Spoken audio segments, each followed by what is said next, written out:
que a nosotros, a mi querida familia, se nos ha tocado estar preparados para servir en la iglesia.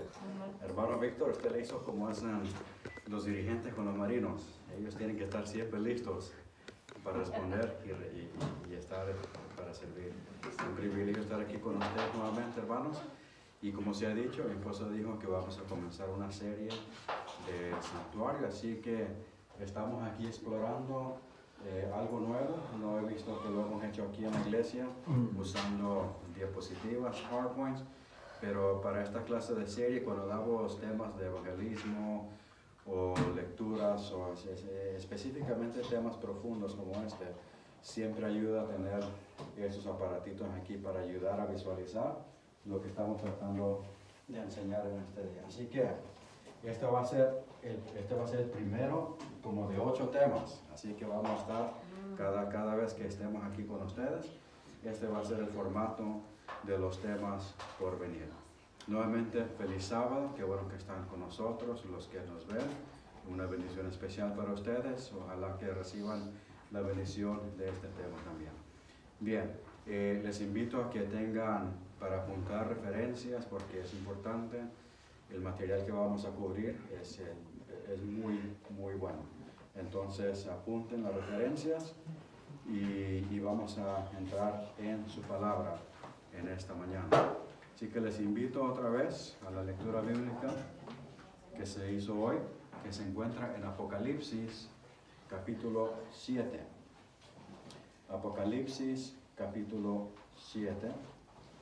Y esta es una escena climática del grupo que está justamente esperando la venida del Señor. Es el grupo que le toca atravesar el tiempo de tribulación en los últimos días, de acuerdo a como lo entendemos nosotros, los adventistas del séptimo día, que son los eventos culminantes donde llega la persecución a aquellos que se apegan a su palabra, a su verdad, especialmente los que son leales al santo día que Dios ha establecido. Simplemente es el grupo que se encuentra aquí, pero llega un tiempo donde lo que Dios ha hecho en la historia, Él continúa haciendo con su pueblo. Y aún en la nueva creación, en la tierra nueva, en los cielos nuevos, mire cómo se expresa Dios de su pueblo, con referencia al santuario. Dice el capítulo 7 de Apocalipsis, versículo 14, dice, y yo le dije, este es Juan, entrando en diálogo cuando está hablando de los 144,000 y la gran multitud, los que salen de la tribulación, dice, Señor, tú lo sabes. Y él me dijo, estos son los que han salido, ¿qué dice ahí? De la gran tribulación. Y mira lo que dice, y han lavado sus ropas, es decir, han experimentado la transformación que Dios ofrece a través de su justicia. Dice, y las han emblanquecido, ¿en qué? En la sangre del Cordero. Qué interesante, cada símbolo que encontramos en las Escrituras, cuando menciona sangre del Cordero, es inevitable cuando se habla de eso y no hablar del santuario. Es un tema que siempre se conecta en toda la Escritura. Y versículo 15 dice, y por esto están delante del trono de Dios y le sirven día y noche en su templo. Ahí está, otro símbolo de santuario. Dice, y el que está sentado sobre el trono, ¿qué dice la palabra?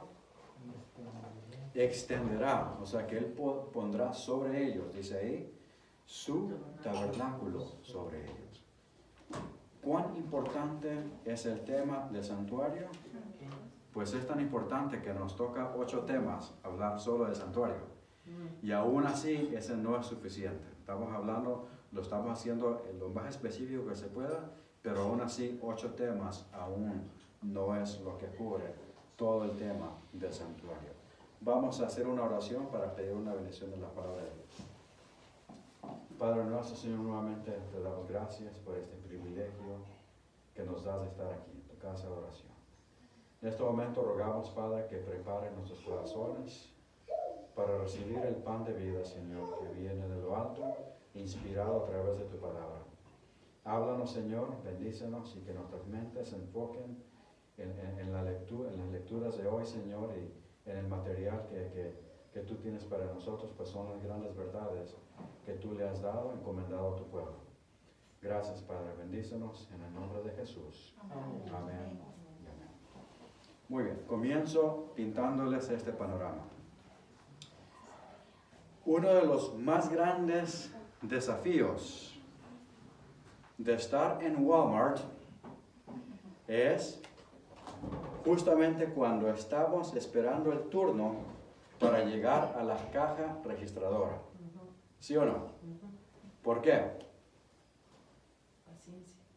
Esa paciencia. Siempre nos toca estar esperando una gran línea. ¿Y qué es lo que terminamos haciendo en muchas ocasiones?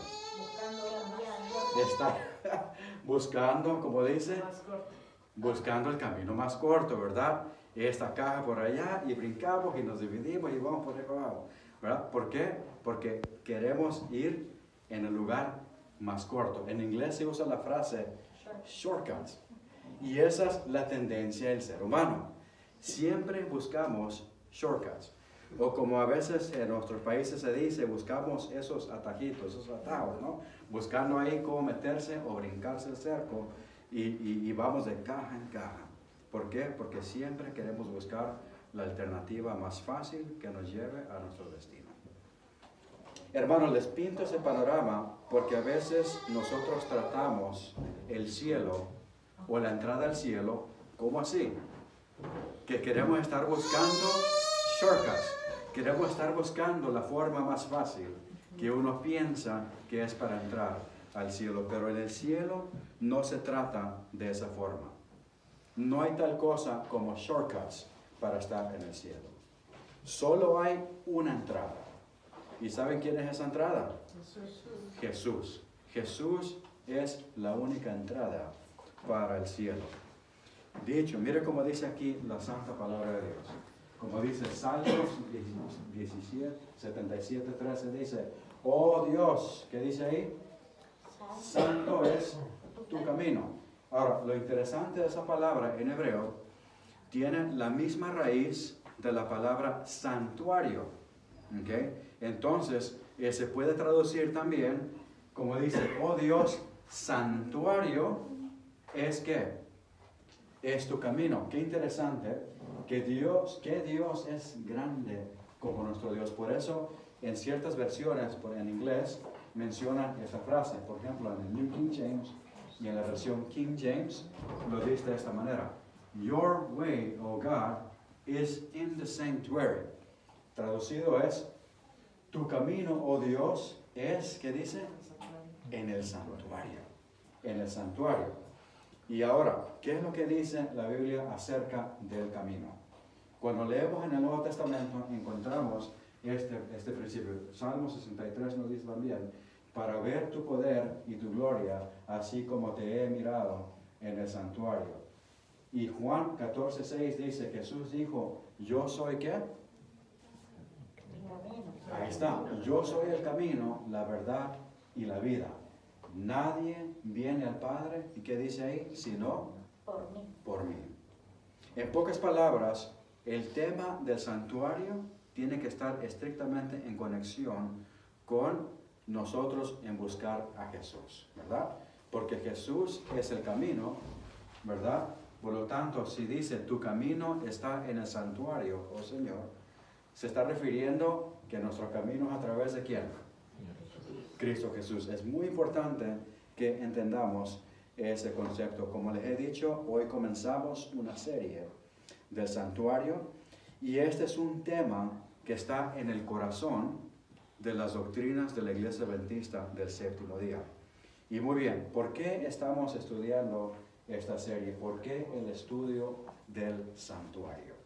Yo le voy a dar 3 razones fundamentales del por qué tenemos que estudiar este tema. Número 1. En el espíritu de profecía, la sierva del Señor nos dice y nos urge a que estudiemos este tema con mucha atención. Especialmente en estos últimos días. Tenemos que poner atención al tema del santuario. Y número 2, este tema es uno de los más olvidados y mal interpretados fuera del círculo adventista. Qué interesante. Así que qué privilegio, hermanos, tenemos nosotros de nuestra fe, que se nos ha dado esta luz del santuario. ¿Por qué? Porque no todas las iglesias estudian el tema como lo tenemos nosotros en la Sagrada Escritura. Dicho, yo me acuerdo que cuando me tocó conocer a un hermano, que él se unió a la iglesia adventista, pero él era de la fe judío mesiánico. Ese era el fondo de religión de él. Y él me dice, pastor, yo le quiero decir algo, que el grupo donde yo estuve, si tan solo ese grupo entendieran el tema del santuario como lo entienden los adventistas, muchos de esos feligreses de ese grupo se unirían a la iglesia adventista. Qué cosa más interesante. Dice, a ese grupo le falta entender, si tan solo entendiesen lo que significa el santuario, no solamente el terrenal, sino lo que está haciendo Jesús en el santuario celestial. Muchos de los que creen les impactaría y se unieran al grupo adventista. Qué cosa más interesante.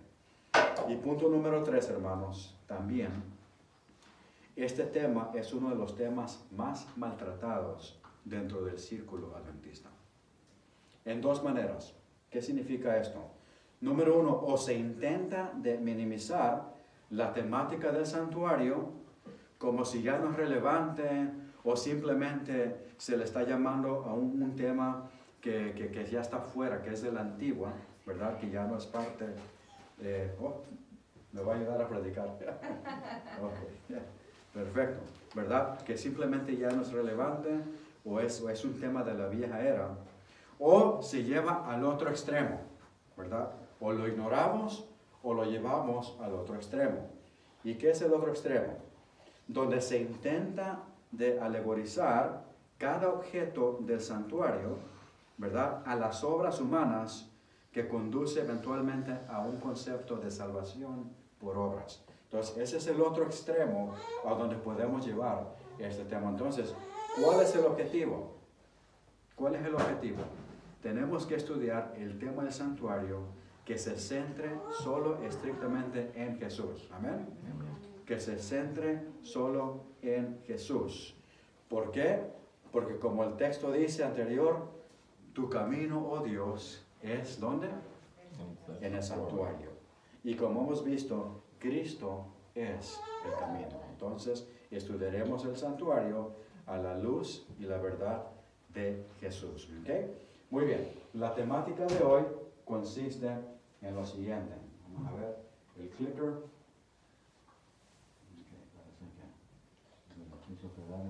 Okay, ahora sí. Esta es la temática de hoy. La gloria de su presencia. ¿Y qué estamos hablando? La tragedia del pecado. ¿Qué fue lo que pasó en el principio? Y como lo hemos hablado, hermano, usted lo mencionó en la escuela sabática un poquito, aquí también lo estamos presentando en este tema, ¿verdad? En el principio, ¿qué dice la Biblia? Desde el Génesis nos dice que fuimos creados. ¿A qué? A la imagen de Dios. Ahora, cuando hablamos de la imagen de Dios, no estamos hablando de que fuimos creados solo a una apariencia física de Dios. Estamos hablando que es más profundo que eso. A la justicia, es decir, a lo santo de Dios. Nosotros estábamos a la imagen de Dios. Y cuando el pecado entró en este mundo, tristemente el pecado ha estado borrando la imagen de Dios de nuestras vidas, ¿verdad? Entonces, por lo tanto, a través del santuario, es una forma como Dios ha estado intentando de restaurar esa imagen que hemos perdido. Por ejemplo, como lo dice Colosenses capítulo 3, vamos a leer algunas de estas referencias. Yo les voy a invitar que abran sus Biblias. Miren lo que dice Colosenses capítulo 3. ¿Okay? Colosenses capítulo 3. Miren lo que dice ahí. 3, versículo 10. Lo siguiente dice: y revestido del nuevo, está hablando cuando experimentamos el nuevo camino con Dios, dice, el cual conforme, ¿qué dice ahí? A la imagen del que lo creó, se va renovando hasta el conocimiento que dice ahí, pleno. Ahora, miren lo que dice la siguiente referencia. Corintios, 2 Corintios, capítulo 4, versículo 4. Miren lo que dice ahí.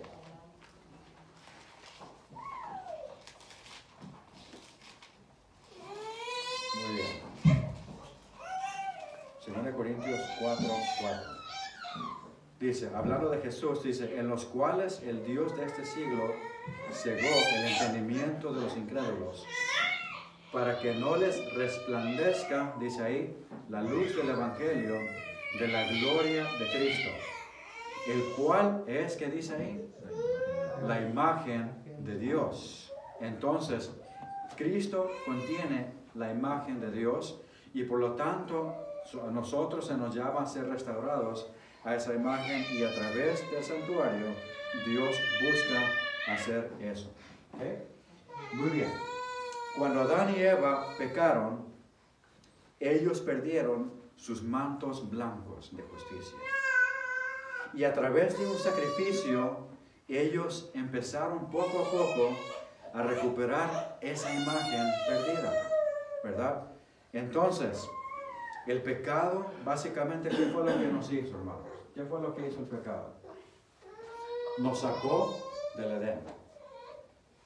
Y cuando estudiamos el concepto del Edén, básicamente el Edén era como una extensión del lugar santísimo, ¿verdad? Entonces, cuando Adán y Eva estaban en el Edén, en pocas palabras, ellos estaban en el lugar santísimo. ¿Y qué? El enemigo sabía eso. Entonces, por lo tanto, el diablo tenía el objetivo de sacarnos de la presencia de Dios. Y cuando pasó, tristemente, nuestros padres fallaron y fuimos expulsados básicamente del Edén. Porque la Biblia dice, porque cuando entró el pecado a través de un hombre, ¿qué dice? Todos, el pecado pasó para todos. Por lo tanto, como la muerte entró por un hombre, por lo tanto la muerte pasó para todos. Y esa fue la desgracia del pecado. Muy bien. Pero no empezó en el cielo, eso no empezó en el cielo. Esa separación de la presencia de Dios comenzó ¿desde dónde? Desde el tiempo de Lucifer, ¿verdad? Lucifer era un ángel perfecto. Dice, querubín perfecto, que estabas en medio de las piedras preciosas del Edén. Y no se está refiriendo al Edén de la tierra, se está refiriendo al Edén, ¿dónde? Del cielo, en la presencia de Dios. Y ahí este personaje escogió rebelarse. Lucifer perdió permanentemente su camino del Edén celestial para no encontrarlo jamás. ¿Por qué? Porque él rechazó. Él rechazó la invitación que Dios le dio, la extensión que Dios le dio para arrepentirse de su pecado, ¿verdad? Y por lo tanto, él escogió otro camino muy triste. Pero ¿qué pasa? Que la decisión de este personaje continuó, ¿verdad? Se extendió su influencia en la tierra y lastimosamente nuestros primeros padres se dejaron engañar y fuimos víctimas del pecado. Pero bien, la diferencia entre Lucifer y nuestros primeros padres es que de alguna forma nuestros primeros padres sí sintieron la gran culpabilidad. Se arrepintieron y aceptaron el don que Dios les ofreció, ¿verdad? Ahora, mira lo que dice la sierva del Señor en cuanto a nuestros primeros padres. Patriarcas y Profetas, página 43, dice, pero el amor divino había concebido un plan mediante el cual el hombre podría ser, ¿qué dice ahí? Redimido. En pocas palabras, este problema del pecado no agarró a Dios por sorpresa. Estaban preparados. ¿Por qué? Porque cuando Dios nos creó, eso es un riesgo. El riesgo de rechazarlo, ¿verdad? Porque Él nos creó como siendo seres de libre albedrío. Es decir, nosotros escogemos si estamos con Dios o no estamos con Dios. Entonces, Él sabía. La quebrantada ley de Dios exigía la vida del pecador. Porque la Biblia dice que la paga del pecado es ¿qué? Es muerte. Romanos 6:23. Dice, en todo el universo únicamente existía ¿cuántos? Uno. O sea, la solución solo la tenía uno. Existía uno que podía satisfacer sus exigencias en lugar del hombre. Puesto que la ley divina es tan sagrada como el mismo Dios, que dice el pasaje, solamente ¿qué?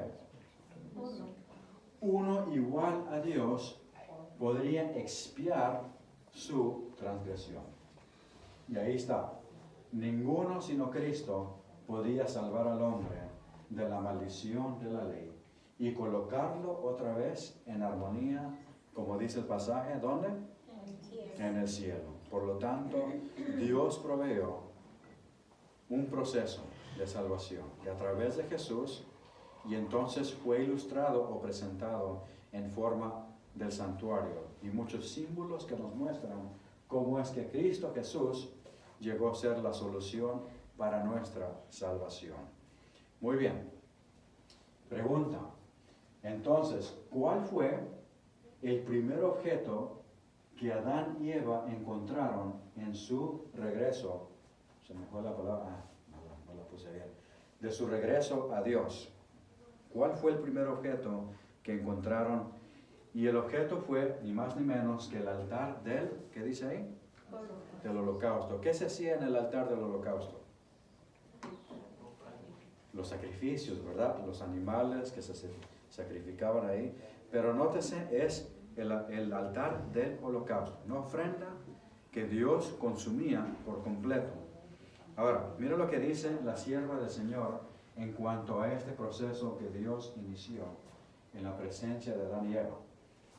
Historia de la Redención, página 148, la sierva del Señor nos dice, se estableció un sistema, mira qué dice ahí, un sistema que requería ¿qué?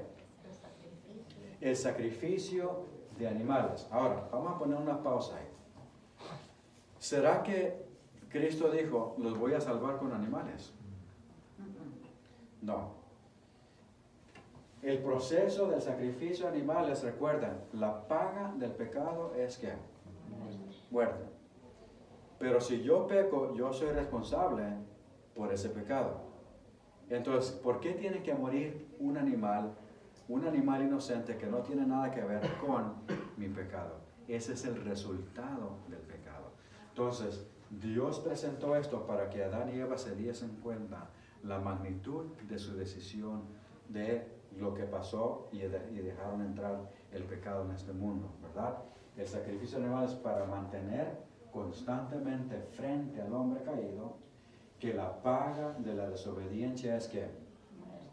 Es muerte. Y entonces el animal, siendo una criatura inocente, eso más bien es representativo. Simboliza algo más grande, ¿verdad? Que de pronto, en algún tiempo en la historia, iba a llegar el personaje que de igual manera como este animal muere en el altar, este personaje debe morir por todos para darnos la vida eterna. Y ya saben quién es él, ¿verdad? Cristo Jesús.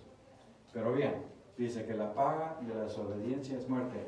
La transgresión de la ley de Dios, dice ahí, hizo necesaria la muerte ¿de quién? De Cristo como sacrificio. Para que de esa manera fuera posible que el hombre se librara de ese castigo. En pocas palabras, Cristo tomó nuestro lugar. Y Él quiso enseñar ese concepto de cómo Él toma nuestro lugar a través de estos sistemas de sacrificios. Dice, y al mismo tiempo se preservará el honor de la ley de Dios, lo que la ley exige. Entonces, el sistema de sacrificios debía enseñar humildad al hombre en vista de su condición caída y debía conducirlo ¿a dónde, hermanos? Al arrepentimiento. Al arrepentimiento y a confiar solo en el Señor para el perdón de sus pasadas transgresiones a su ley. ¿Okay? Entonces, es importante entender que el animal en sí no salva a la persona. o no salvaba a la persona, sino que era solo para darle la imagen y que por fe creyesen que de la misma manera Dios iba a proveer el gran Salvador. Ahora, en cuanto al tiempo de Adán y Eva, esto es lo que dice la sierva del Señor en la serie Signs of the Times, 15 de julio de ese año. O también usted puede encontrar esta cita en el librito que se llama Cristo en su santuario. Yo le recomiendo que tengan ese libro por la señora White. Dice, el sistema de sacrificios fue trazado ¿por quién? Por Cristo mismo. Y fue dado, mira qué interesante. ¿A quién fue dado? Fue dado directamente a Adán. Fue dado a Adán para que, mira, esta es la palabra clave. Y esto es una palabra que por favor no se les olvide. Tipificará, para que tipificara al Salvador que habría de qué? De venir. Entonces es claro que los animales no era lo que salva al hombre, ¿verdad? Sino que era solo ¿qué? ¿Cuál es la palabra clave? Tipificar, ¿verdad? O sea, es un antitipo que representa lo que Cristo vino a hacer. Y se le encomendó ¿a quién? A Adán. Ahora ya se imagina. Si a Adán se le recibió este sistema, welcome Peterson, good to see you, brother. Si se le encomendó a Adán, ¿qué es lo que tuvo que hacer Adán entonces? Solo quedar separado y ver lo que Dios hacía con los animales. Exacto. Por lo tanto, a él se le encomendó y se le demostró que tenía que construir un altar. El altar de sacrificio lo construyó Adán por instrucción de Dios. Y ahora, ¿solo fue un objeto para adornar por ahí el Edén? No. Era un altar de sacrificio. Por lo tanto, Dios proveyó también un animalito que en este caso es el cordero. ¿Y qué es lo que tuvo que hacer Adán? Se nos dice que Adán procesó el primer sacrificio sobre el altar. Y se nos dice también en los estudios, ¿verdad?, de que Adán y Eva sintieron un profundo dolor, un gran, profundo dolor, porque esa es la primera vez en su existencia donde no solamente conocen la vida, sino que ahora conocen la muerte. Y ellos mismos tuvieron que degollar. ¿Por qué? Porque la paga del pecado es muerte. Por eso dice, mira cómo dice el versículo en Génesis, ¿verdad? Vamos a hablar acerca de la historia del altar de sacrificio, desde la caída hasta el tiempo de Moisés. Ahora vamos a hacer ese panorama. Mira lo que dice Génesis capítulo 3, versículo 21. Y Jehová Dios hizo al hombre y a su mujer. ¿Qué fue lo que hizo Dios?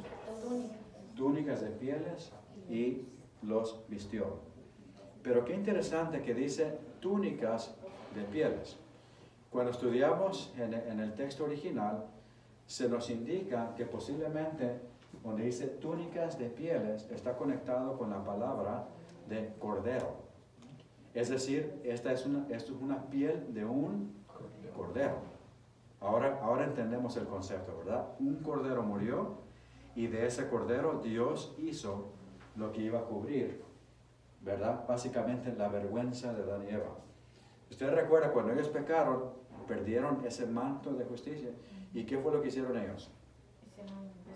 Se escondieron, hicieron su forma de taparse. ¿Ve? Pero no es porque estaban físicamente solo en vergüenza, no. Estaban realmente en la vergüenza de que perdieron esa conexión con Dios. Y el pecado ahora estaba dominando su vida. Entonces, eso es una forma de cómo ellos estaban tratando de tapar su vergüenza. Pero nada de lo que el ser humano haga es la solución para el pecado. La salvación no se encuentra en nuestras obras. Por más que busquemos taparnos y escondernos y taparnos, nunca va a ser a la par cuando Dios provee cómo taparnos. Por lo tanto, Dios los tapó con la piel del mismo sacrificio que ellos les tocó procesar. Ahora, mire qué interesante. Esto es lo que encontramos en Génesis. Y este concepto lo encontramos en el libro de Apocalipsis. Miren la conexión. hablando de Jesús, cuando se describe Jesús, dice, en el libro de la vida del Cordero, que se refiere a Jesús. Y mira lo que dice, que fue inmolado ¿desde cuándo? Por lo tanto, cuando se hizo ese primer sacrificio en el Edén, ya estaba simbolizando ¿a quién? A Cristo Jesús. Ahí mismo, en la presencia de Cristo, ya se aplicó esto. Jesús mismo inmolado desde el principio del mundo. También lo dice esta referencia. Primera de Pedro, capítulo 1, dice lo siguiente. Sabiendo que fuisteis, ¿qué? Rescatados, porque recuerden, este es un plan de rescate. Rescatados de vuestra vana manera de vivir, la cual recibisteis de vuestros padres, no con cosas corruptibles como oro o plata, mira lo que dice ahí, sino con la que la sangre preciosa de Cristo. Ahora mira lo que dice el siguiente texto, como de un cordero sin mancha y sin contaminación. Y mira lo que dice, ya destinado ¿desde cuándo? Desde antes de la fundación del mundo. O sea que esto es claro, hermanos, que Adán y Eva no solamente es que estaban matando a un animalito sin significancia, lo estaban haciendo entendiendo de que eso representa estrictamente a Jesús. Dice ahí, pero manifestado en los posteriores tiempos por amor de vosotros. Entonces, eso es lo que encontramos aquí. Mira lo que dice este pensamiento. Patriarcas y Profetas, página 63.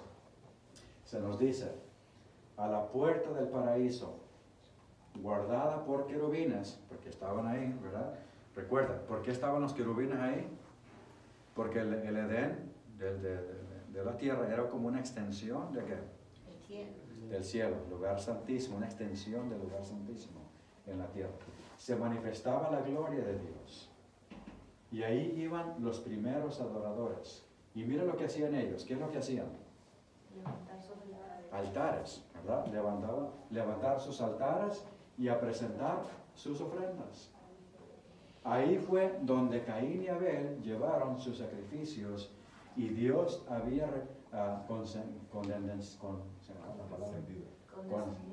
descendido a comunicarse con ellos. Eso fue lo que se estableció en el tiempo de Adán y Eva. Continúa este pasaje diciendo, este viene también del libro Cristo en su santuario, página 24, dice, en los sacrificios ofrecidos en cada altar se veía ¿a quién? Al Redentor.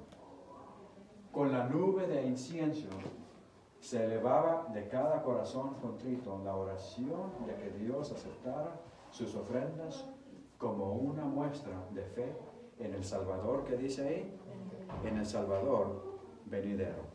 Entonces, como vemos, desde el Génesis hasta el tiempo de Moisés, el objeto primordial que estaba de gran atención era el altar ¿de qué?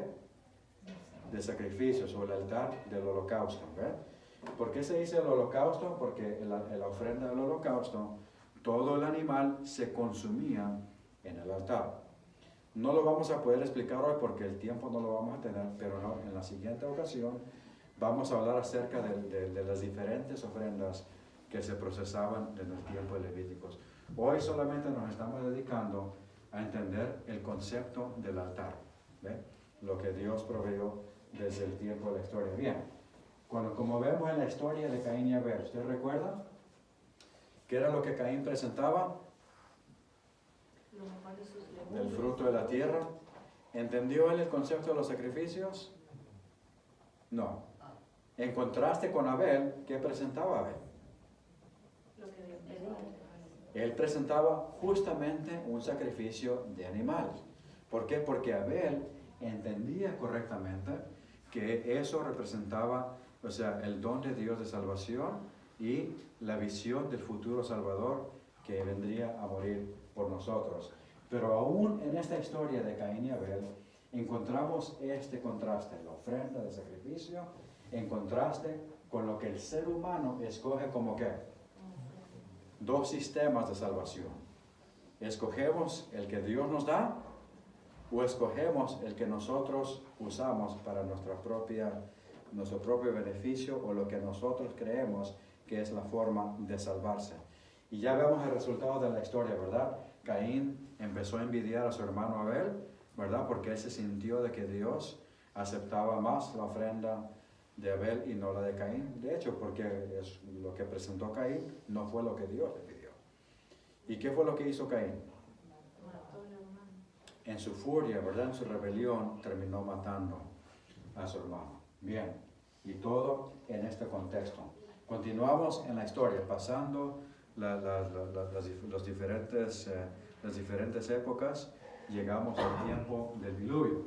Ustedes recuerdan el diluvio, que Dios dejó caer este juicio, ¿verdad?, sobre la tierra, las aguas que mataron muchos de las criaturas, muchos murieron, pero no todos, ¿verdad? ¿Quiénes estaban en el arca? Noé y su familia, y también varios animales que fueron preservados. Pero cuando se bajaron las aguas y Noé y su familia pisaron terreno, ya estaba seco, ¿qué fue lo que hicieron? Lo primero que hicieron es levantaron un altar y ofrecieron una ofrenda de agradecimiento. ¿En reconocimiento de qué? De que Dios les estaba dando una segunda oportunidad para seguir estando en esta tierra. Pero qué interesante, continuando con este concepto. Ahora, por eso dice Génesis que de los animales inmundos, ¿cuántos eran? Una pareja. Pero de los animales limpios, ¿cuántos eran? Eran 7. ¿Verdad? De 7, de 2 y 7. ¿Por qué? Porque los animales limpios son los que se usaban para hacer este concepto de los sacrificios. Bien, pasando el tiempo, llegamos a la historia del gran patriarca conocido, el que se predica en muchas ocasiones. A ver si pueden adivinar quién es él. El padre, exacto, el padre de las naciones, Abraham. Cuando llega el tiempo de Abraham, usted conoce la historia, cuando Dios le pide que sacrificara a quién? A Isaac, a su hijo, ¿verdad? Y emprendieron esa jornada hacia el monte Horeb, 3 días de camino. Cuando llegaron, ¿qué fue lo que hicieron? ¿Levantaron qué? Un altar. Y entonces ahí es donde Abraham, por fe, ¿verdad?, creyendo y obedeciendo la palabra de Dios, puso a su hijo como el sacrificio. Ahí es donde se entiende de que realmente este sacrificio tiene que ver con lo que Dios provee. Isaac no era la solución para el pecado, pero se tenía que entender de que se tenía que dar algo, costaba la vida del ser humano, ¿verdad? Claro, Isaac llegó a ser, como quien dice, una representación de Jesús, ¿verdad? El Padre dando a su Hijo, ¿verdad?, por nosotros. Entonces, en el tiempo de Abraham, la ofrenda de sacrificio adquirió un gran valor. Y entonces, ahí vemos en la historia cómo Dios proveó. Claro, Él le paró la mano a Abraham para que no matara a Isaac. Y al otro lado de la montaña, ¿qué se encontraba? Estaba el animal para el sacrificio y ya conocen el resto de la historia. Bien, entonces, todo lo que vemos en común de todas estas historias es el altar de sacrificio. Pero ahora llegamos al tiempo del Éxodo, al tiempo de Moisés. La historia del Éxodo hasta el monte Sinaí. Es donde este concepto del altar empieza a adquirir un significado más profundo y más profundo, ¿verdad? Entonces, recordamos, ¿qué fue lo que sacó al pueblo de Egipto? ¿Ustedes recuerdan? La nube. Pero antes de la nube, algo pasó. Ok. Las plagas, y específicamente, ¿qué fue lo que pasó al final de las? La mano poderosa del sacrificio. Ahí está, sacrificio, recuerden. ¿Qué fue lo que pidió Dios? Que un cordero, para que tomasen la sangre del cordero y la pusieran donde. Y esa fue la última plaga. Esa fue justamente la que finalmente sacó al pueblo de Egipto hacia el desierto. Qué interesante. Un sacrificio fue lo que los sacó. los redimió, ¿verdad? Entonces hicieron su jornada, se tardaron aproximadamente un año, ¿verdad?, en su viaje, y cuando llegaron justamente al monte Sinaí, es donde finalmente Dios hizo esa gran manifestación de la santa ley, de su santa ley, que dicho sea de paso, los 10 mandamientos no comenzaron en el monte Sinaí. Le explico, la ley de Dios es eterna, la ley de Dios siempre ha existido. Lo que pasa es que la encontramos en una escena donde se presenta. ¿Por qué? Porque el pueblo de Israel, como estaba en esclavitud más de 400 años, ellos habían perdido ese concepto de Dios. Entonces Dios los estaba estableciendo otra vez en su camino. Entonces, en el Sinaí tenemos la historia de la ley de Dios cuando fue presentada ante su pueblo. Ahora, ¿cómo respondió el pueblo cuando Dios se manifestó ante ellos? ¿Qué dijeron ellos? Vamos a escuchar las palabras de Dios, que Dios nos habla y eso es lo que vamos a hacer. ¿Usted recuerda? Mira lo que dice el versículo. Todo el pueblo observaba el estruendo y los relámpagos y el sonido de la bocina y el monte que humeaba. Y viéndolo el pueblo, ¿qué dice el texto? Temblaron.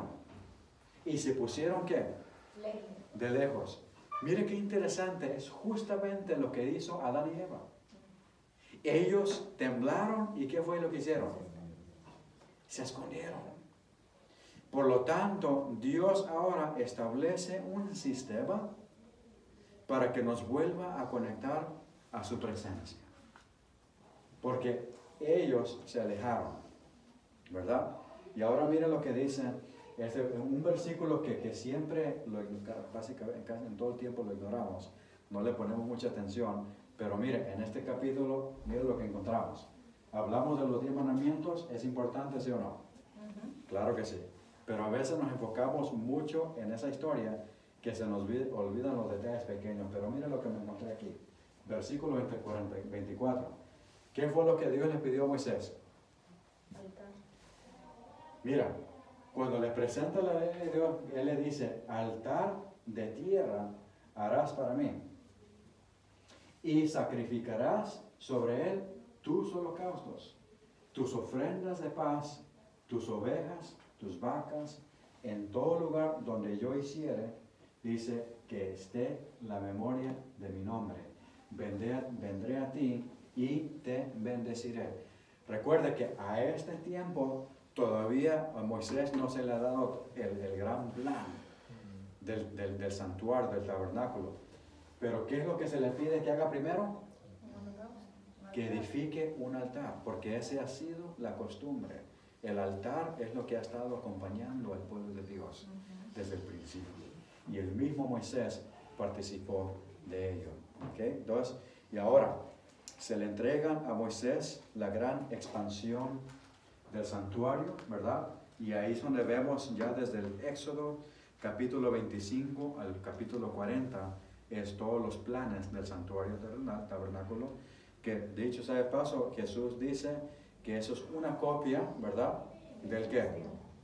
Del celestial. Y ahí, esa es la parte que a veces ignoramos o no se estudia mucho en otros grupos religiosos. Pero bien, en el tiempo de Moisés, esto es lo que pasó. Mientras Moisés está recibiendo las instrucciones de Dios, ¿qué es lo que está pasando bajo la montaña? Inmediatamente encontramos que, ¿ustedes recuerdan la historia de Aarón y la adoración cuando edificaron construyeron el becerro de oro? Y qué interesante, dice un altar. Dice un altar de un becerro. Entonces ahí ya vemos otro contraste, ¿verdad? El altar verdadero que Dios presenta en contraste con el altar falso que el hombre crea, ¿verdad? Su sistema falso de salvación en contraste con el sistema que Dios establece como el verdadero.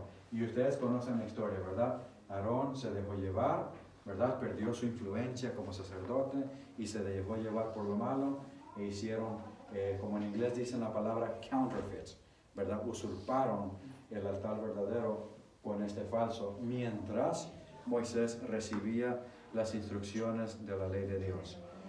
¿Y qué es lo que pasa cuando Moisés baja de la montaña? ¿Qué es lo primero que hace? Se indignó, ¿verdad? Aún con la misma indignación de Dios, el celo, ¿verdad? Y él agarra y arroja las dos tablas de los 10 mandamientos y destruye el altar. Ese símbolo representa que el pueblo de Dios inmediatamente quebrantó el pacto. Si usted se pone a pensar, Dios no es que quebró el pacto, Moisés no quebró el pacto. Quien quebrantó el pacto fue el pueblo de Dios y su rebelión. Ellos fueron los que lo hicieron. Bien, entonces eso es lo que encontramos ahí. Ahora, los planes del santuario, la expansión más allá del altar de sacrificio. Y entonces, cuando Moisés está en la presencia de Dios, aún el mismo Moisés estuvo en peligro de perder su vida. Porque dice la historia en este pasaje que Dios iba a pasar enfrente de Moisés, pero le dio instrucciones específicas, porque de otra manera, ¿qué le pudo haber pasado a Moisés? Morir. Por lo tanto, ¿verdad? Dios estableció este sistema para que nos acerquemos a Él a través de su santuario. Y ahora, una vez que recibió los planos del santuario, es ese altar de piedritas que miramos desde el tiempo del Edén, ahora empezó a tener un diseño más amplio, ¿verdad? Cuando vamos al texto, vamos a Éxodo 38, versículo 1 y 2, es donde finalmente encontramos el altar oficial, el primer objeto que encontramos a la entrada del tabernáculo que se le entregó a Moisés para construir. Aquí ya vemos el altar de sacrificios oficial del tabernáculo, ¿verdad? Que fue más específico para ampliar el significado de las ofrendas. Este es el primer objeto del tabernáculo. Aquí ya lo vemos que fue hecho con las tablas de acacia, una tabla muy especial, y fue cubierto con bronce, y ahí ven los cuernitos, ahí es donde se pone la sangre de los sacrificios, pero también la sangre de los sacrificios se derramaba a la base del altar. Bien, entonces en el siguiente tema vamos a elaborar un poquito cómo son los diferentes sacrificios y cómo se utilizaba el altar de sacrificio. Pero el concepto de hoy era solamente para presentarles que desde el principio vemos cómo Dios ha mostrado el santuario en el tiempo, su santuario en el tiempo. Desde el principio de la caída, Dios ya tenía ese modelo de salvación que es estrictamente en Cristo Jesús. Por lo tanto, hermanos, ¿qué es lo que encontramos aquí? Que el precio de la salvación es el ¿qué? Es el sacrificio. Y ese sacrificio es ni más ni menos que el que es dado por Jesús. 3 puntos para entender en esta mañana, para llevarnos a casa, para meditar. Un sacrificio fuera de nosotros mismos era la única forma para pagar nuestro pecado. Un sacrificio fuera de nosotros era la única forma para pagar nuestro pecado. ¿Y quién cumplió eso? Jesús. Jesús cumplió con ese requisito. Por lo tanto, nos dice la Escritura en Romanos capítulo 3, versículo 24 al 26, dice, siendo justificados o perdonados, eso es otra traducción, justificados gratuitamente por su gracia, mediante, ¿qué dice ahí? La redención que es en Cristo Jesús, a quien Dios puso como propiciación, o sea, asiento de misericordia, un acto de misericordia a nuestro favor, por medio, que dice ahí, de la fe, ¿en dónde? En su sangre. Esto es muy importante, hermanos, porque cuando dice la fe en su sangre, ese concepto viene desde el tiempo de Adán. Porque recuerden, la sangre en sí del animal no lo salvó, sino que era, ¿qué dice ahí? Por la fe en su sangre, aceptando de que Él es el que nos está proveyendo el perdón de nuestros pecados y la vida eterna.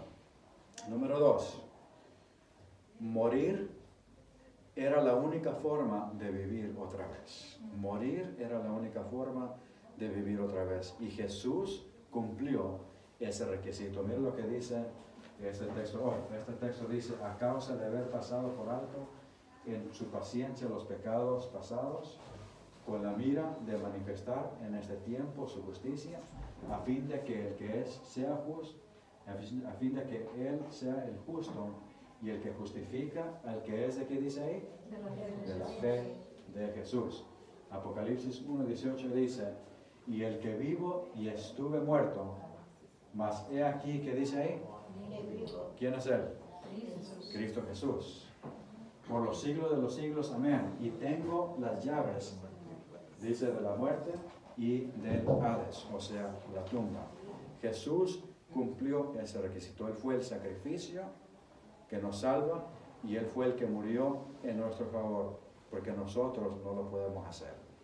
Y finalmente, hermanos, la expiación y sustitución era y es la única forma de cómo ser salvo, a través de Jesús. Y Jesús cumplió ese requisito.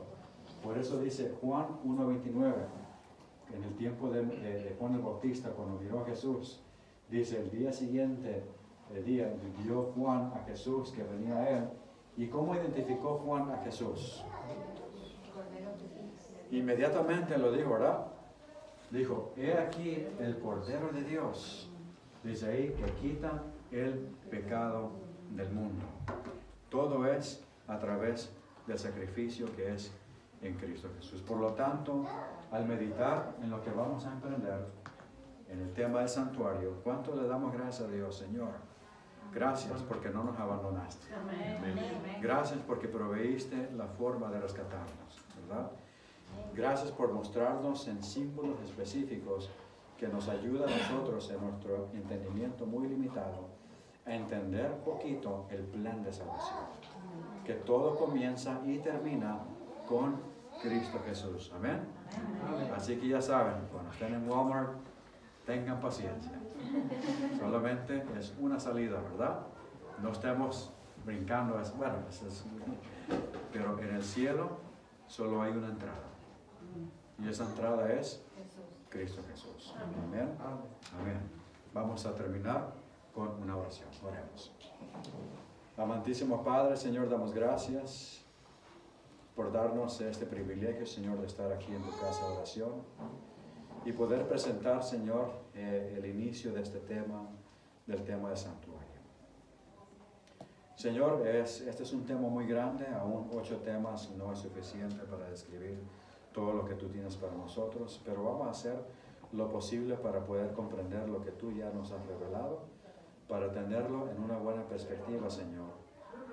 Y no decir y no dejarnos llevar por el pensamiento de que, eso es el Viejo Testamento, eso ya no funciona, eso ya no tenemos que estudiarlo. Pues es un error fundamental.